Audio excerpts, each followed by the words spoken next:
We're rolling, and we are live. Episode 39, covering the Kyle Rittenhouse trial aftermath and the extremely bad takes that we've seen everywhere across the media and our elected officials. But before we get into that, Caitlin and I were just talking on the Patreon episode covering the reaction in conservative media and what our thoughts are on that. Our old pal David French, and I guess maybe Dan McLaughlin too, although we didn't mention him by name. And I like Dan. But for now, I want to tell you a story, Caitlin, and the audience. Years ago, I was at a family wedding, and I was talking with a friend of the family. I mean like the extended family. And I don't know how it came about, but we got onto the discussion about if somebody were to break into your house and want to hurt you. And I was like, well, obviously you defend yourself. You know, they can want to hurt you or kill you. And this individual, very liberal, maybe ex-hippie type, was saying things that honestly really hurt my brain. He was like, no, hey, if it's my time to die, then they kill me. And my jaw just kind of dropped, and I was like, I don't know what to say to this. Like this, you know, it was a very, very weird situation. This is you know, years ago. So this is like 8 years ago. So, you know, 2030? You know, Obama was president. There's no Trump in the future. Like, so this is before all liberals' brains broke openly. And he said this to me, and I couldn't fathom that. I couldn't fathom the idea of not fighting, of just giving up and, okay, do what you will with me. Do what you will with me. I guess it's my turn to die or something like that. An absolutely insane take from my view. Well, Jeff, this actually has happened to me, and I have a complete opposite take. So in 2007, I rushed my sorority, and I got a phone call from my mom saying that someone tried to enter their house. Oh, God. And so I had to leave an event to come home. And no, this was in 2008. I'm sorry, it was spring. So I had to leave and come home. And I loaded one of my dad's shotguns, and I slept next to it. So to protect my mom. So if they had come to try to enter our house again, that would be there as protection. And then of course my mom called the police. We immediately came up with a game plan. And so yeah, I've been in that situation before, and it is really scary. And I don't appreciate people who say, yeah, you should let someone enter your home and threaten and hurt your family. Like, I don't respect that opinion at all. And I just would not react that way. My reaction would be to protect my house and my family. And that is a normal, sane, logical reaction. Yeah. But I mean, today, for me to come home and load a gun and sleep next to it and then hand my mom a field hockey stick, that's scary. Yeah. So I don't understand how anyone can look at you straight in the face and say, well, if that happens, it's my time to die, so I'm just going to take it. No, I'm not going to just take it. I'm going to protect myself. That is the current view of the modern American left. Mm-hmm. And I saw this. I'd love to take credit for it, but a friend on Facebook posted it, and perhaps they thought of it or got it from somewhere. But the modern American left believes that if the mob comes for you, you have an obligation to die.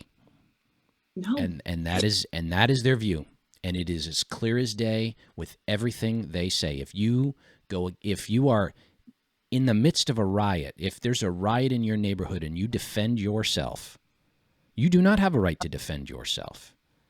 The mob is coming for you, and you have an obligation to die. And this is insane. We talked about this on the Patreon episode a little bit, but this goes against centuries of philosophy, law, and governance. But this is where we are. The brainworm takes from media outlets, the outright lies from elected officials, should be really, really troubling, because for now, until President DeSantis gets elected, there's going to be some scary stuff happening, and they have power over you. If Yeah. you're attacked and you defend yourself, literally, if you're physically attacked, if they come to your home, like they've done to Tucker Carlson, like they've done to Governor Charlie Baker, like they've done to all kinds of people, you know, the laws on the books in states like New York, you have an obligation to retreat, run out the back door. You know, like to get do things that are absolutely insane. Yeah. And what must happen now is the normals. We have to take over. You have to step up and be more vocal about it, not just on Facebook, but talk. You know, being organized about electing normal people. These people are insane. They are insane. Yeah, I mean, look at okay, like I mean, I didn't give my opinion on the Kyle Rittenhouse trial because I felt like Kyle, my voice didn't really matter, and he needed a fair trial without my personal opinion really weaving the masses or whatever. But I mean, and we also had video of what happened. I mean, it was clear self-defense. Like he was threatened and with bodily harm. That's the big key difference. And yeah, so I've been in a situation where my mom was threatened with bodily harm and I had to come home and literally protect her. And to be told that I should have just allowed the person to enter my parents' house and hurt my mom, and to even think of that in that situation is well, Caitlin, insane. though, Caitlin, you don't know that they were going to hurt her or kill her. They might have just wanted to steal some shit. But you don't know that. Who are you to decide that? Come on. Call the police after we've called for them to be funded for a solid 2 years, and then have them come 4 minutes later. Yeah, I mean, like that's the thing. It's one of those. I'm sorry, but like I don't understand people who are super against like stand your ground laws. You know, like you. Well, don't you know Kyle Rittenhouse was asking for it because he brought an AR-15 to a riot when his city was on fire where his family lived. He was asking for it. And I mean, because he was like a white supremacist or something. Yeah. Sorry. In that situation, the firearm would be a deterrent, but it wasn't, right? And that's what happened. Yeah.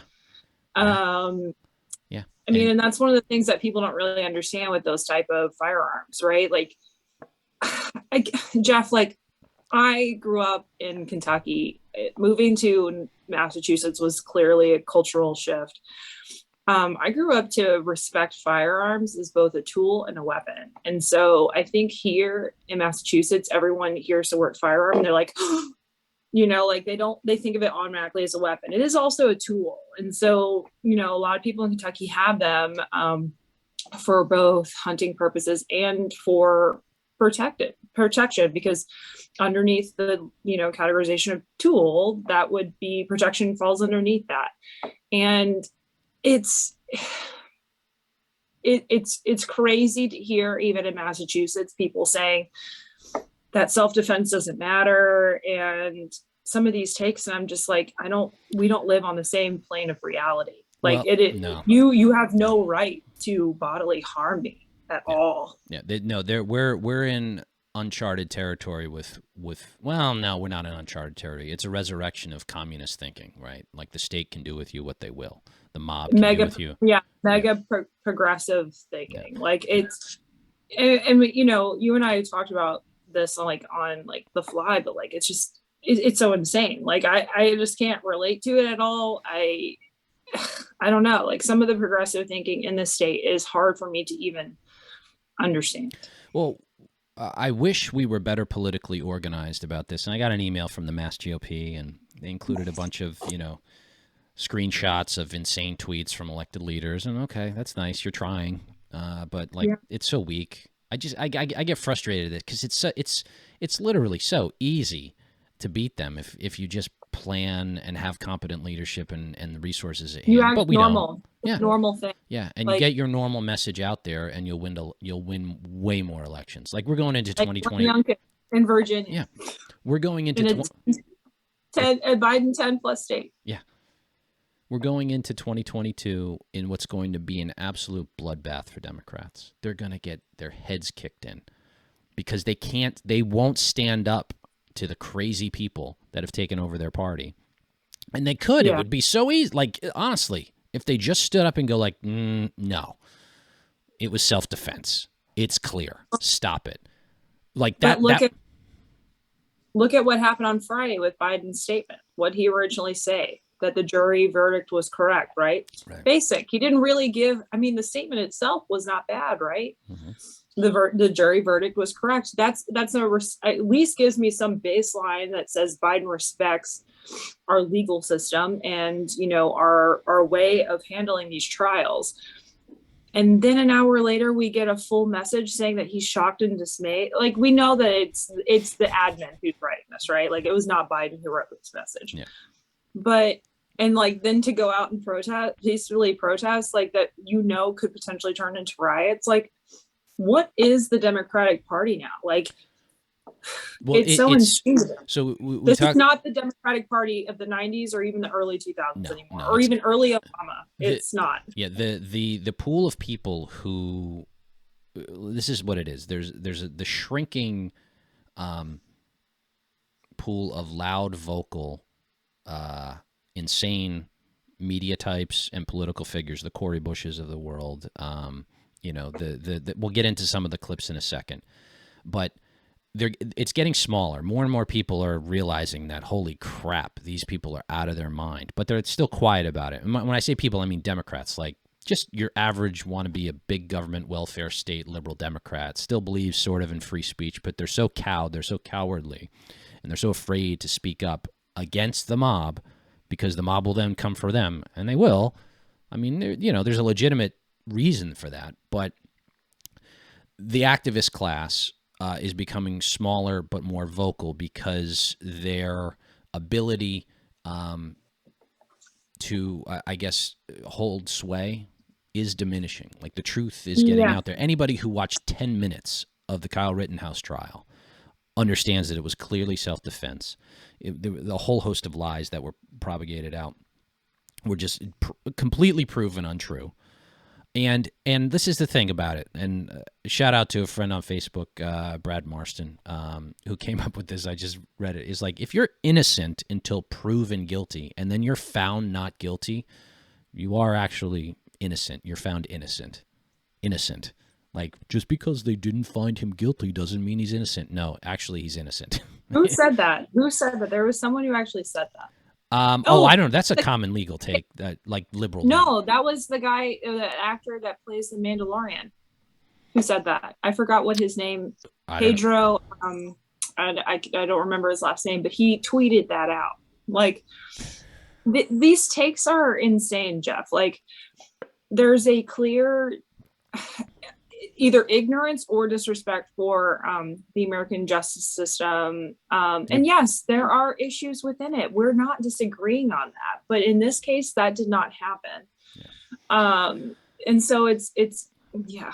Do we want to go into some of the most insane takes? Let's go with the sane take first. There's one. Okay. There's a clip from CNN I'm going to play. CNN, amazingly, where it just after the trial verdict, we'll play that.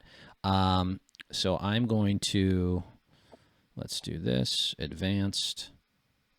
Nope, that's not what I wanted. Sorry, I do this every time. There we go. Okay. So, Caitlin, I'm going to share. I'm going to do the screen share or audio share. So you tell me if you can hear it in a second. I'm going to hit play. This jury saw fit. We learned a lot of things in this trial that we should sort of go over, and I was just kind of reviewing some of the things that we learned in the trial that were not necessarily public knowledge before that. One, there has been a lot of talk, especially by politicians, about where Rittenhouse was the night of this shooting, and it turned out he was already in Kenosha, that he had family here, including his father, that the... Oh, his father. Yeah, a parent. Yeah. Sorry, I'm going back and forth. Our screens are frozen with that. I'll flip it back. A parent, but completely. His father was in Kenosha, and he crossed state lines. Oh God, that's so tired. That kind of crap annoys the hell out of me. Like state lines. Did you know tomorrow, Caitlin, hundreds of thousands of people are going to cross state lines? Like, I will be crossing state on Wednesday. I'm so sorry. Maximum felony penalty, right? Crossing state. If I had a relative who was in potential danger, yeah, I'd cross state lines to help them. All right, let's keep going. Just a non sequitur. All the defenses and the deflections, just complete non sequiturs. Ugh. The gun was here in Kenosha. He did not bring that over state lines. It turned out during this trial that we learned that the gun that he had a hold of, he actually could legally possess, according to the judge and according to the law here, because of the measurements of the gun. Had it been shorter and a short-barreled gun, then it would have been illegal. But because it wasn't, the judge said that needed to be thrown out. And indeed, that charge of a minor in possession of a gun illegally was thrown out in this case. The jury only looking at those who were injured, those who were endangered, and those who were killed the night in August that Rittenhouse ended up shooting people. We also learned that he was working here that night, that he had stayed over that night here, and we saw some video of, for example, Joseph Rosenbaum, the first person that he shot and killed. We saw drone video, high-resolution drone video that did not come into this case until 5 days into this trial, and that is under contention. Yeah, as a side note, a couple things. So it's proven now that the prosecutors showed like a low resolution version initially with a low resolution still to get to create a false impression of what Rosenbaum was doing, and withheld the high resolution version. So this was going to be a mistrial anyway, even if he was found guilty on some of the charges. I mean, I'm of the belief, Jeff, that a lot of this, and the judge himself during this trial looked like he was 100% done within 5 minutes of it starting, that it was pushed by politics alone. It never should have been brought to trial. There's more to this clip. I'm gonna hold off on it because I think, it's clear. The gun was in Wisconsin. He didn't bring a gun across state lines. State lines mean nothing. The laws, he was obeying all of the laws of both the state and local authorities. There was a riot going on. Rosenbaum was a convicted child molester. The other guy who tried to bash his head in with a skateboard went to jail for strangling his grandmother. I mean, these are true pieces of shit. They're crazy, insane people. And they attacked Rittenhouse. So they deserved to be shot because he had a rifle and was defending himself. This is as clear as day. And it never would have happened. You said, well, it never would have happened if Kyle Rittenhouse never went there. Well, it never would have happened if the Democratic governor had instituted the National Guard, put the National Guard in place, instituted martial law, and shut the riots down. This is the kind of things that happen when progressives take hold and they're like, well, let them, blow off steam. Let them burn down the neighborhoods. Somebody's going to take charge. No, I'm sorry, but I'm sorry. No. We should not be allowed. It's 2021. We should not be allowing any type of riot to burn down a neighborhood for whatever cause that they think is righteous or anything like that. That is not how you get your voice heard, and that's not how you make change. There was no change that came from summer 2020 because all they did was destroy. And now the federal government had to pass bills in order to pay for it. And that is not change. It is not change at all. We couldn't even pass a police bill because Democrats didn't even want to work with Tim Scott on this. Yep. So I'm sorry. I'm not going to allow people to burn my house down in order to promote their ideas. We don't work that way. This is a society. We are a nation of laws. This isn't the French Revolution where you get to do whatever you want and chop people's heads off and burn cities down to the ground because you're upset over monarchy. This is the United States of America in 2021. So get with it. I'm kind of done. I mean, it is kind of funny hearing some of these takes on MSNBC, and you and I can laugh about it on this podcast, but now we have actual damage from these riots, and we have a monetary value of what they did. And we also, I mean, it doesn't even help the social fabric of the United States at all. It only rips it further apart. No, and the next clip we're going to play is, I mean, this is some serious, this is insane stuff. When we do this, this is from the head of the NAACP. So let me do this.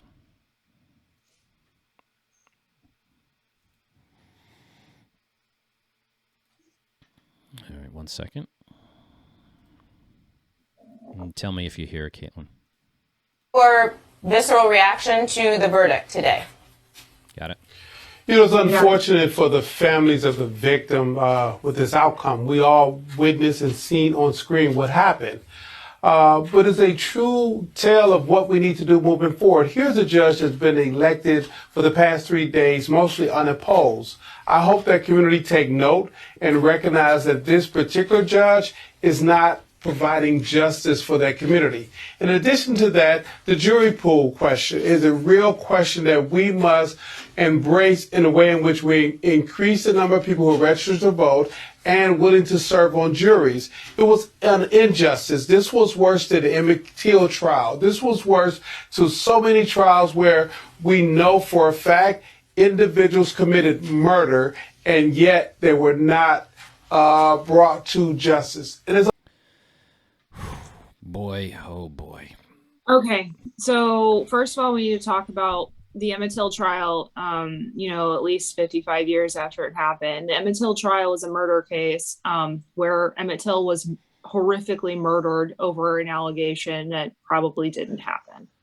I can't even believe that this guy would say this, make that comparison. I tried in my mind to make the leap in order to do it, but I just couldn't, right? Like, so like this is a self-defense case. That was a murder trial. Okay. They're two completely different charges. But even the charges aside, holy God.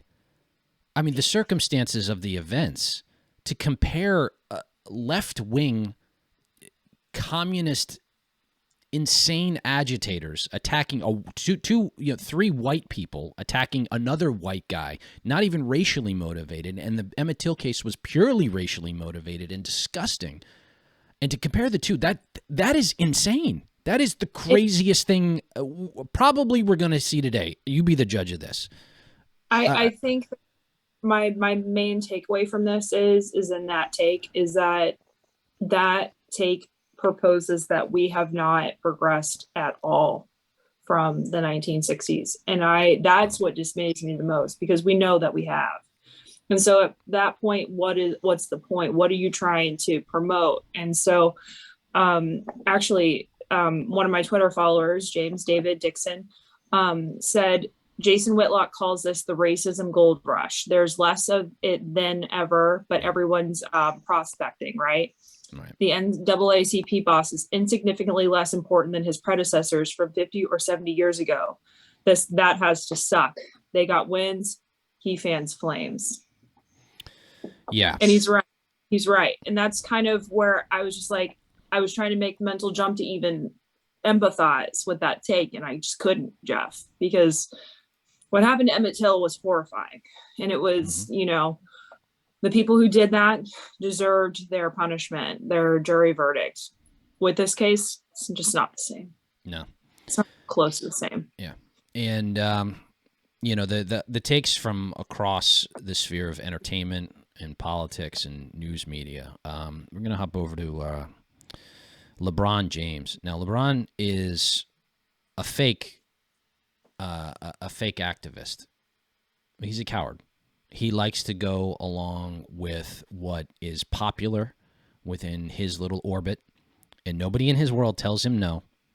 Nobody in his world ever challenges him because he's LeBron, and there's LeBron will never be fully respected like Michael Jordan. Let me get into this. This is a complete tangent, and I apologize for it. I know, but it's an important one.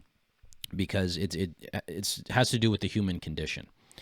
Michael Jordan will always be viewed as the greatest basketball player of all time until maybe some other individual comes up and wins more championships and does it the right way. Now, the right way to do it, as we look at ourselves as men, as people who take on the world as it comes to us, Michael Jordan wanted to beat Larry Bird, Magic Johnson, then Isaiah Thomas and the Pistons. He wanted to build the team around him and then beat his foes to prove that he could do it, to face the challenge. LeBron James did the opposite. He left and tried to form super teams to just win the championship, not understanding that it's not just necessarily about the trophy. Yes, the trophy matters, and this is why he won't ever have as much respect as Michael Jordan did, is because Michael Jordan slayed the dragon. He stayed where he was. He stood his ground. He beat the challenges in front of him. LeBron left, searched around for the best guys he could find just to get the piece of metal. And viscerally, we as human beings understand that it is actually about the journey. It's not about the destination. For LeBron, it's about the destination. It's about showing. It's about the outward appearance. It's about the rings and the bling and getting that done. And there's a difference. It's about the journey. It's about the challenge. It's about overcoming the challenge. And when we see that, that's why his take about, I'll try to pull up his take on the Kyle Rittenhouse trial, but this week, Lakers played the Celtics at the Boston Garden Friday night. And Enes Kanter, who has been very vocal about his opposition to true authoritarian regimes in Turkey, and bravely so because he still has family there, called out LeBron for his pure cowardice and quiet and being silenced on China. Because Nike owns the NBA. The NBA and Nike have to cow to China because China is too big of a market, and they're staying silent on the concentration camps and slaughter and enslavement of the Uyghur Muslims in China. So this is a clip we're going to play. Let me share.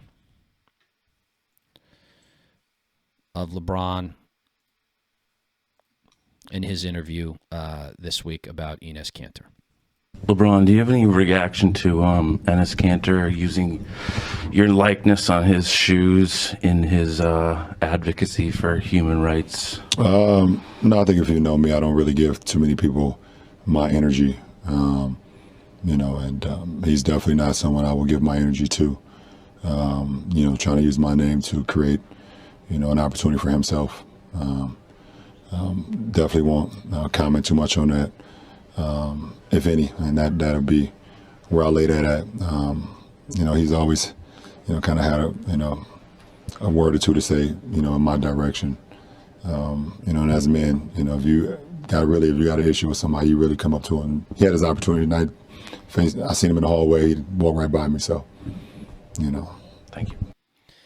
So it wasn't what about. Would he say? What would he say to your face? You already read. I mean, let's be real. LeBron read the tweet. Yeah. He knew exactly what it was. And at that time, LeBron had a chance, after making such a big deal about people ripping him a new one for his social stances, to take an actual stand on China and the Muslim concentration camps, because Enes Kanter is a practicing Muslim. That is his religion that's being, and it is an ethnic people, the Uyghur Muslims in China, that are just being genocided. It's just culturally destructive. And what I didn't like about that clip was LeBron making it about him. Enes Kanter's not making it about him. Enes Kanter is like, it's about the Uyghur Muslims. He's a bench player. Yeah, he's not about making himself a superstar. Enes Kanter's never going to be a superstar. He's going to make a very nice living as an NBA professional coming off the bench for whatever teams he play for right now for the Celtics. And this is not about him raising his profile. He does that taking on LeBron James, the biggest star in the league, and taking on China, which is like I said, owned by Nike, and Nike and NBA having this huge investment in China. Enes Kanter doing that, and by the way, there was also pushback from China who were like, they don't want to broadcast Celtics games now in China because of that. So Enes Kanter doing that, That's fine. puts Don't himself broadcast the Celtics games in there because he's saying the truth about what you're doing. Yeah. The fact that LeBron can, is so loud and proud about some issues and not about other ones when it comes down to his paycheck is pretty cowardly. And you know what? You're never going to be Michael Jordan. You are never going to be him. Yep. Because Michael Jordan understood, even at the end of the day, that it's not always, about what your personal opinion is. You fight for on the backside what you want to see the world to become. But Michael Jordan also fought like and played like a man. Like LeBron just he's a flopper. He's a flopper. He's a whiner. His basketball style is I don't like it. He's the perfect millennial. I mean, if there was an Academy Award for getting a foul, LeBron would win it. I mean, it's so. But at the end of the day, like LeBron, he will never be Michael Jordan. He will never be the GOAT. And I think he understands that too, to be perfectly honest. It's his worldview. It's just there. All right. Moving on, a few more bad takes that I wanted to cover. Our newly elected mayor, for one. It's scary because I mean, I guess we're going to pile on, but they need to just be pointed out, if nothing else. Michelle Wu. Oh man, here we go. Our country aches for accountability. My heart is with those traumatized by Kenosha and the failures of our justice system. So this is another elected official who doesn't understand what our justice system is, commenting on this. Like, this is what happens when you elect activists and unserious people to positions of authority they don't have no business being in. I'm trying to think of jobs progressives are duly qualified to have. Maybe boutique coffee shop, running a farmer's market, perhaps that. But they have no business being in government. None. I mean, she promotes a defund of the police, and actually, if a police had been deployed to do their job at Kenosha, it would have never reached this point. This never would have happened. Or, I mean, then the secondary would obviously be the National Guard. But yeah, but this is not a fit. This is a success of our justice system. The Kyle Rittenhouse trial is a success of our justice system. The fact is, he never should have been brought to trial. But now that he was and found not guilty on all charges, that is a success. Next up, we got our favorite, Renee Graham. The brainworm takes on this is just fascinating to me. Renee Graham, November 20th, yesterday. So if someone sees an active shooter, they shouldn't intervene because the shooter can kill them, claim self-defense, and get away with it. Is that how this works now? ? I replied, or I quote tweeted that. This is just not what took place. Kyle Rittenhouse is just not an active shooter. He was not an active shooter. Okay? Rosenbaum attacked him. The other guy, Gage Grusha, whatever, attacked him. The guy who strangled his grandmother attacked him. Yeah. Okay? Isn't it insane, Jeff? Like, that's the thing. Like, just because you have a gun on you does not mean that you're an active shooter. If you're not actively shooting people, you are not an active shooter. You're carrying a weapon. So you're carrying a weapon. And so, I mean, the scary thing about takes like that, again, is that it doesn't allow for self-defense. So, like, let's take any case that, like, has to do with self-defense. Like, there was the case of the guy in Florida who had self-defense. He was acquitted on the same day as Kyle Rittenhouse. No media coverage at all. And he went up against the SWAT team. The government. He went up against the government. This is in Kyle Rittenhouse case. He was being tried against three civilians. But the guy in Florida was going up against a SWAT team. Zero coverage of him. Only local media. It doesn't fit the narrative. It doesn't fit the narrative. And I mean, Andrew Coffey the Fourth. I No one knows his name. I gotta say, if I can, I forget if I said this on the Patreon episode, but well, I don't know. I'm exhausted by this. Their voice is getting louder because I think the pool of the people. I think they know. I think they know that they're losing. Yeah, and that's one of the things. We've talked a lot about how liberals have a cultural hegemony. So they're at the top. They push culture, and downstream that means they push laws, right? Mm-hmm. And so right now in the media has an approval rating that's like in the shitter. And these people on MSNBC, even on CNN to some extent, and I'm not talking about Fox News. That's a different discussion for another day. We're talking about liberal mainstream media companies. Mm-hmm. They're getting louder because they know that they need to first push ratings, and then second, they need to push this cultural push, and it's not working anymore. Right. It's not. And so we talked about before. It's almost a defensive mechanism. Yeah, right? Yeah. They're starting to lash out more because they know they're losing and their narrative is breaking down. And the Rittenhouse trial showed a lot of the lies that are being put forward. That just Rittenhouse was a white supremacist terrorist, as Ayanna Pressley tweeted when he was arrested. I mean, this, they talk about the lawsuits and this and that, and God bless him. I hope he sues everybody and makes it painful for them, Ayanna Pressley included. But just a completely false presentation of the facts. And how many times this is where I've said this before in other episodes. There's a part of me that's jealous of the modern liberal. They can be wrong over and over and over again, countless times. Be wrong in next week, and they pay no price for it, either in the near or long term. They don't. Yeah. Look at local media, Boston Globe. Renee Graham still has a column. They're too afraid to shit can her. She should be fired. She should never really be taken seriously at all. But she shouldn't have a job. She's lied more than anybody else over there. And I say that because she's the worst. She's the most racist person over at the Boston Globe. Despises people for the color of their skin. Despises people for their gender. It's clear. And there's no consequence. They'll be lauded. They'll get their little appearance on WGBH or WBUR, public radio, all this stuff. They pay no consequence, and it's frustrating because there is this level that like I've seen even on a personal level, liberal Facebook friends who is like they're liberal. Another friend of theirs will kind of post a link saying, "Oh, Rittenhouse's mom didn't drive him there." And they're like, "Oh, okay, thank you." And then like 2 hours later, they're posting another lie, another piece of propaganda. And it just, to live that dishonestly in your life, I can't do that. Like my DNA, I reject it. I reject it because I can't, there has to be, you have